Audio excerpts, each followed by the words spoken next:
वे चाहे जो भी कहें, ब्रिटिश राज के प्रति उनका असंतोष सतही और अस्थायी नहीं, बल्कि बहुत गहरा और स्थायी है। ऐसे व्यक्ति के विरुद्ध राजद्रोह का मुकदमा चलाया जाना चाहिए। बाल गंगाधर तिलक को जेल में रखना चाहिए ताकि भारत के लोगों को सबक सिखाया जा सके। ये उस संपादकीय का अंश है जो वर्ष 1897 में टाइम्स ऑफ इंडिया में छपा था। उन दिनों अंग्रेज सरकार ने महान राष्ट्रवादी और समाचार पत्र केसरी के संपादक लोकमान्य बाल गंगाधर तिलक के बारे में लिखा था। टाइम्स ऑफ इंडिया चाहता था कि अंग्रेजी सरकार के विरुद्ध असंतोष पनपा रहे सभी छोटे बड़े अखबारों के संपादकों पर भी कार्रवाई होनी चाहिए। वैभव पुरंदरे की पुस्तक तिलक द एम्पायर्स बिगेस्ट एनिमी में इस बारे में विस्तार से बताया गया है। स्वस्थ लोकतंत्र के लिए आवश्यक है कि हम चौथा स्तंभ कहे जाने वाले मीडिया के बारे में भी जानें। आने वाले समय में हम अलग अलग मीडिया समूहों के इतिहास और उनसे जुड़े विवादों पर वीडियो बनाएंगे। इसकी शुरुआत हम टाइम्स ऑफ इंडिया से कर रहे हैं। पहले ये बॉम्बे टाइम्स के नाम से छपा करता था।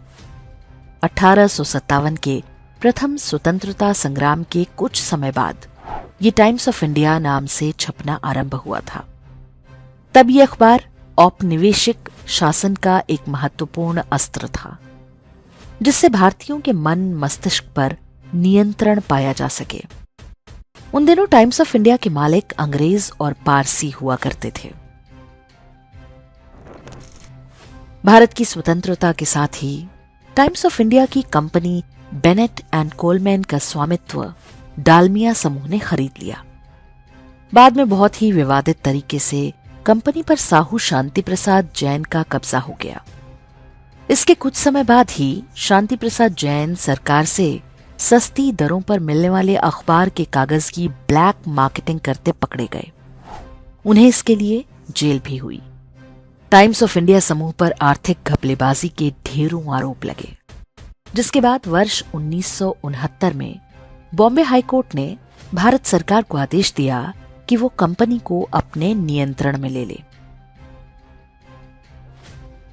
इंदिरा गांधी ने जब आपातकाल लगाकर मीडिया की स्वतंत्रता को रौंद डाला, उसी समय उन्होंने टाइम्स ऑफ इंडिया का स्वामित्व वापस शांति प्रसाद जैन के परिवार को सौंप दिया, जबकि वे गबन के आरोपी थे। हमें नहीं पता कि किन शर्तों पर टाइम्स ऑफ इंडिया का मालिकाना जैन परिवार को सौंपा गया होगा। बताते हैं कि इंदिरा गांधी अक्सर कहा करती थीं कि टाइम्स ऑफ इंडिया के होते हुए कांग्रेस को नेशनल हेराल्ड की क्या जरूरत।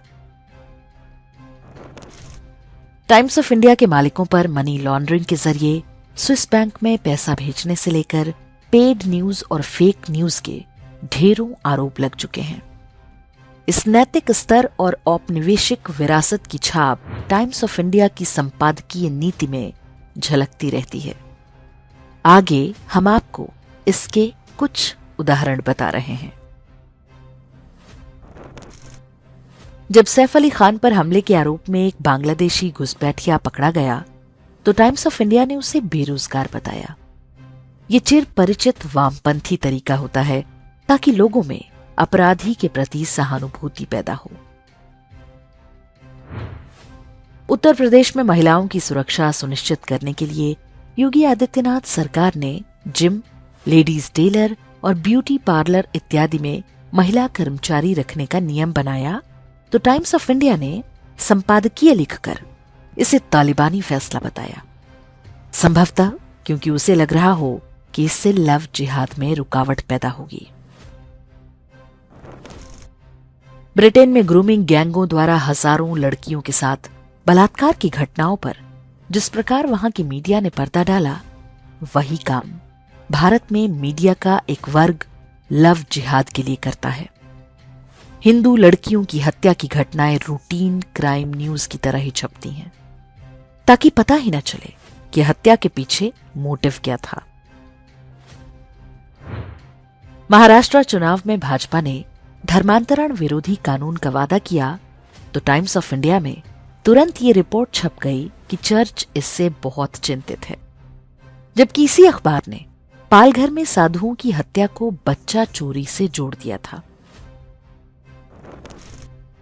रोमन साम्राज्य के राजा कॉन्टेस्टाइन ईस्वी 312 में कन्वर्ट हो गया था। चर्च ने इसे लेकर झूठी कहानियां गढ़ी हैं कि उसे आसमान में क्रॉस दिखा था। टाइम्स ऑफ इंडिया ने इस हास्यास्पद अंधविश्वास को इतिहास बताकर छापा। ऐसा लगता है कि टाइम्स ऑफ इंडिया अनुसूचित जातियों और जनजाति के लोगों को मानव प्रजाति से अलग श्रेणी में रखता है। किसी घटना में पीड़ित यदि SC ST हो तो समाचार की हेडलाइन में इसे प्रमुखता से बताया जाता है, भले ही आरोपी भी उसी की या पिछड़ी जाति का क्यों ना हो। यदि आरोपी मुसलमान है तो ऐसा समाचार अंदर के पन्ने में छिपाकर छापा जाता है। जब उदयपुर के स्कूल में देवराज मुची नाम के एक अनुसूचित जाति के बच्चे की हत्या हुई तो टाइम्स ऑफ इंडिया ने तब उसकी जातीय पहचान गायब कर दी। यूपी के पीलीभीत में एक दलित लड़की अपने 3 दोस्तों के साथ घर से भाग गई। बाद में उन पर रेप का आरोप लगा दिया। आरोपी भी लड़की की ही जाति के थे, लेकिन टाइम्स ऑफ इंडिया ने केवल पीड़िता की जात बताई ताकि ये कहा जा सके कि आज भी भारत में दलितों पर बहुत अत्याचार हो रहे हैं। बदायूं में एक दलित परिवार को मैरिज हॉल में बुकिंग ना देने का ये समाचार देखिए। बाद में पता चला कि मैरिज हॉल का मालिक मजहबी व्यक्ति है। टाइम्स ऑफ इंडिया ने ये तथ्य क्यों छिपाया होगा, आप स्वयं अनुमान लगा लीजिए।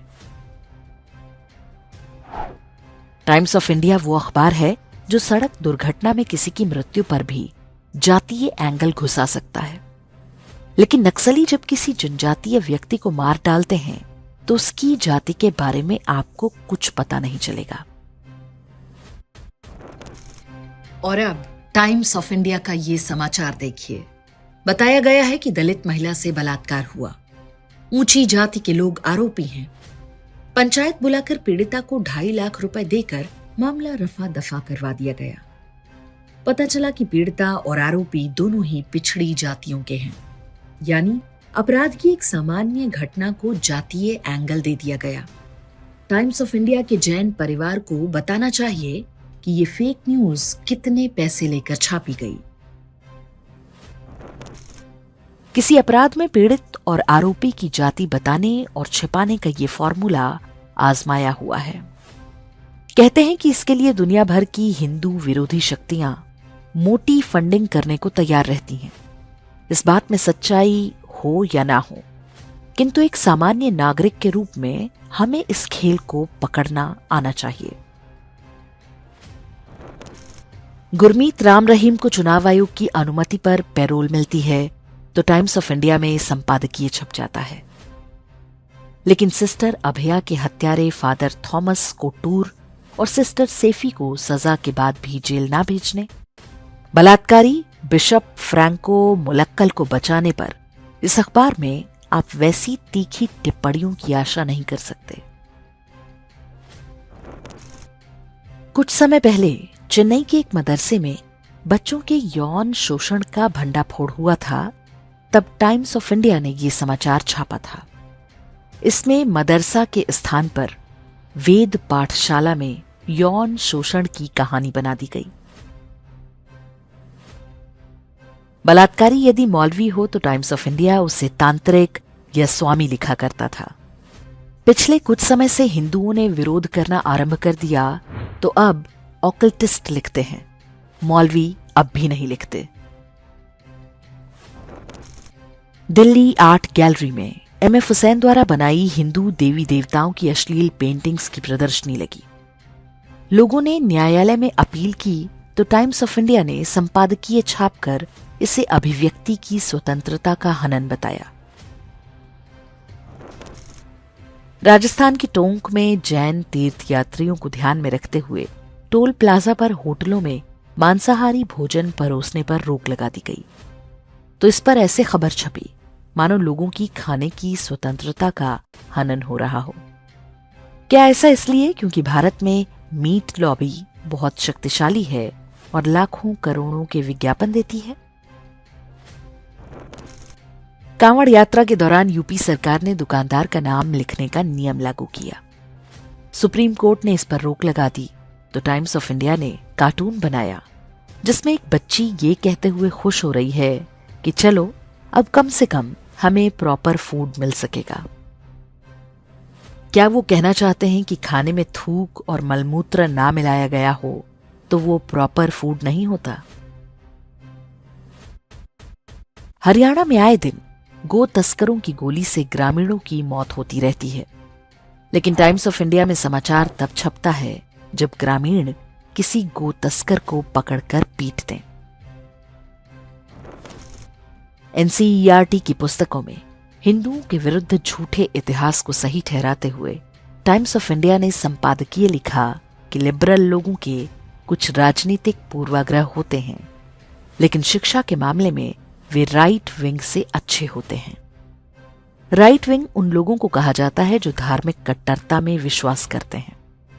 क्या टाइम्स ऑफ इंडिया बताएगा कि उन्होंने किस आधार पर इस्लामिस्ट इतिहासकारों को लिबरल और सही इतिहास पढ़ाने की मांग कर रहे सामान्य भारतीयों को राइट विंग बता दिया? यह भाषा संकेत करती है कि उनके न्यूज रूम में एक खास तरह की विचारधारा का आधिपत्य है। प्रधानमंत्री की हत्या का षड्यंत्र रचने के आरोपी रोना विल्सन को टाइम्स ऑफ इंडिया आज भी रिसर्चर लिखता है। दिल्ली दंगों के आरोपी उमर खालिद और शर्जील इमाम उसकी दृष्टि में जेएनयू छात्र हैं, लेकिन नरेंद्र दाभोलकर की हत्या में फंसाए गए डॉक्टर वीरेंद्र तावड़े, विक्रम भावे और संजीव पुनालेकर को कोर्ट ने बरी कर दिया, तब भी उनके लिए मास्टर माइंड शब्द प्रयोग किया जाता है। हिंदू त्योहारों पर प्रदूषण, पैट्रियार्की और पानी का रोना रोने का फैशन टाइम्स ऑफ इंडिया की ही देन है। उनके लिए बिरयानी और कबाब होली के पकवान हैं। वसंत पंचमी निजामुद्दीन औलिया की दरगाह पर मनाया जाता है। सबरीमाला मंदिर के विरुद्ध दुष्प्रचार में टाइम्स ऑफ इंडिया सबसे आगे था, लेकिन वहीं पर सेंट थॉमस चर्च ने हिंदुओं का धर्मांतरण कराने के लिए सबरीमाला की परंपरा की नकल शुरू की तो टाइम्स ऑफ इंडिया ने उसका महिमा मंडन करते हुए लंबा चौड़ा लेख छापा। कोई अखबार या चैनल अपनी संपादकीय नीति तय करने के लिए स्वतंत्र है। वो पैसे लेकर झूठ छापे या आर्थिक घोटाले करे, उसकी इच्छा। ऐसा करके वो संभवतः कोई कानून भी नहीं तोड़ता कि सरकार या न्यायालय उसे दंडित कर सके। एक सामान्य नागरिक के रूप में हमें ऐसे सभी मीडिया संस्थानों के इतिहास, भूगोल और वर्तमान को जानना चाहिए, क्योंकि सरकारें इन मीडिया संस्थानों को हमारे ही टैक्स का करोड़ों रुपया विज्ञापन के रूप में दे रही हैं। इसलिए इनके कृत्यों पर हमें सरकारों को उत्तरदायी बनाना ही होगा।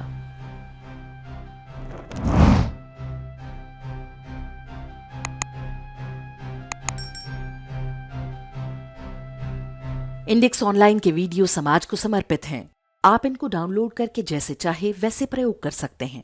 चाहे तो आप हमारे टेलीग्राम चैनल से जुड़ सकते हैं, वहां सारे नए पुराने वीडियो आपको मिल जाएंगे। हमारे सोशल मीडिया लिंक हर वीडियो के डिस्क्रिप्शन में होते हैं।